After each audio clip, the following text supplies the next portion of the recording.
I think the definition of greatness is to inspire the people next to you. I think that's what greatness is or should be. It's not something that lives and dies with one person. It's how can you inspire a person to then in turn inspire another person that then inspires another person. And that's how you create something that I think lasts forever. Yeah. And I think that's our challenge as people is to figure out how our story can impact others and motivate them in a way to create their own greatness. There's a quote from one of my English teachers at Lower Merion named Mr. Fisk. He had a great quote that said, "Rest at the end, not in the middle." And that's something I always live by. I'm not gonna rest, I'm gonna keep on pushing now. There are a lot of answers that I don't have, even questions that I don't have. But I'm just gonna keep going. I'm just gonna keep going, and I'll figure these things out as we go, right? And you just continue to build that way. So I try to live by that all the time. And what brings you the most joy right now? Being with my family. Really? That is the most fun. It's just, it's hanging out with them all summer, being able to like do things that I ordinarily couldn't do. Yeah. Because of training, because of season and stuff like that. So being around them and watching Bianca grow up, because there are a lot of things that I missed with Natalia and Gianna because I was playing. So being there every day with them is so much fun, man. So it brings me the most joy.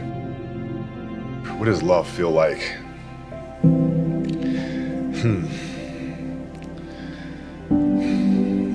Happiness is such a... I think I would describe love as happiness. I think I'd describe it as a beautiful journey. It has its ups and downs, right? Whether it's in marriage, whether it's in the career, things are never perfect. But through love, you continue to persevere and you move through them. And then through that storm, beautiful sun emerges. Yeah. Right? And inevitably another storm comes. And guess what? You ride that one out too. Yeah.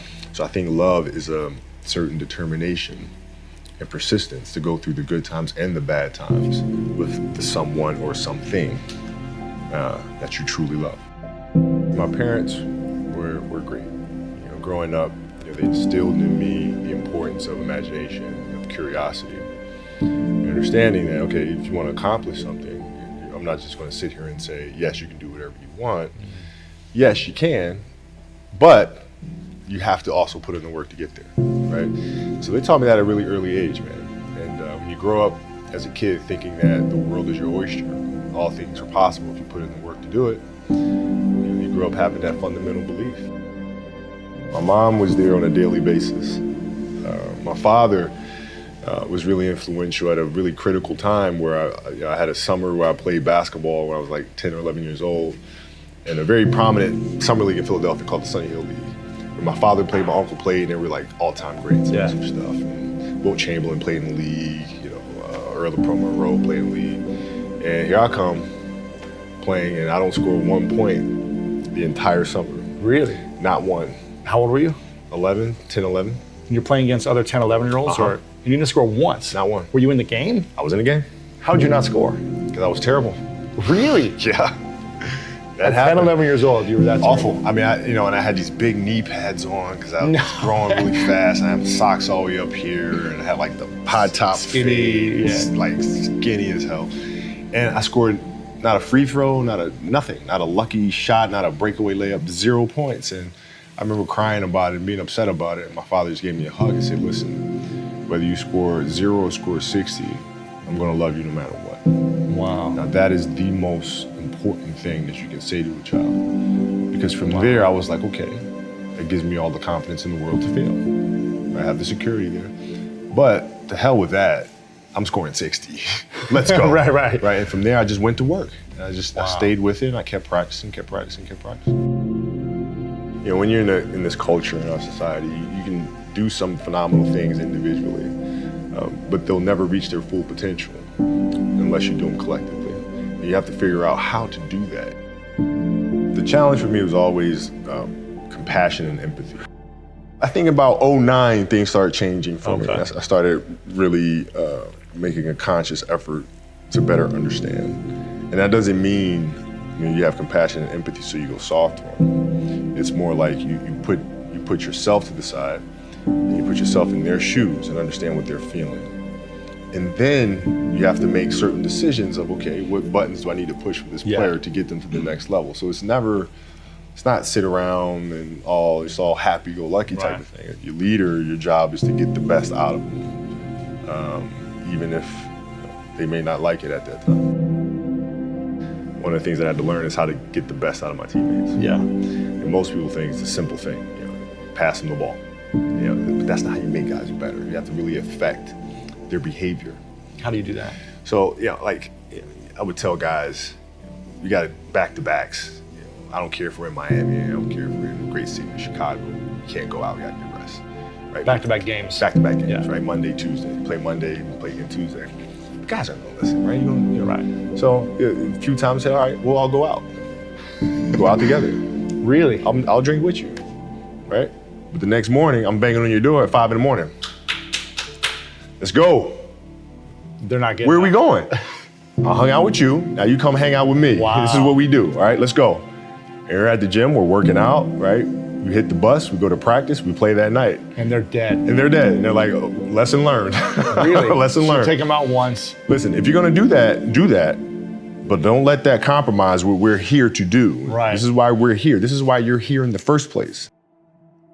What does losing feel like to you? It's exciting. Why is it exciting? Because it means you have different ways to get better. There's certain things that you can figure out that you can take advantage of, right? Certain weaknesses that were exposed that you need to shore up, right? So it was exciting. I mean, it sucks to lose, Right. but at the same time, there are answers there if you just look at them. I'll give you an example. So Katie Lou Samuelson is one of the best college basketball players in the country. She plays at UConn. She's going to be a senior. And they just had a really tough season last year where they lost to Notre Dame in the final. And so I asked her, I said, have you watched the Notre Dame game? She was like, no. I said, well, why not? I said, I don't want to watch that. I said, I know you don't, but you're going to play Notre Dame this year, yeah? Yeah. There's a chance that you see him again in the final. I said, well, you'll probably see him again. I said, well, you can't show up and play them without knowing why you lost that one, right? So, the mistakes that you made in that game, you have to do the hard stuff and watch that game and study that game to not make those mistakes over and over again just because you weren't brave enough to face it. So she came down to the office. I brought her down to the office and we sat down, we watched that game together. Wow. Right? And you gotta deal with it. Face it. You gotta deal with it. Face it, learn from it.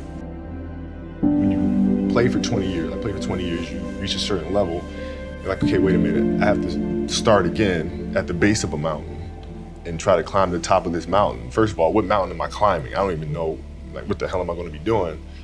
And it's very scary. It's very scary. Even for you? Oh, absolutely. Wow. Absolutely. And the thing that helped me actually was hurting my Achilles, because that forced me to sit there and say, okay, the day could be today that your career is over. Now what do you do? You have these ideas about doing something with your life after basketball, but what if today is the day that's it? Now what do you do? So I had all this time sitting there with my Achilles injury and contemplating and thinking, and I said, I better get to work. Wow. And that was that. The mentality book is really about process and craft. I've broken the book up into two sections. And process is really about the process of preparing, through injury, recovery, studying of the game.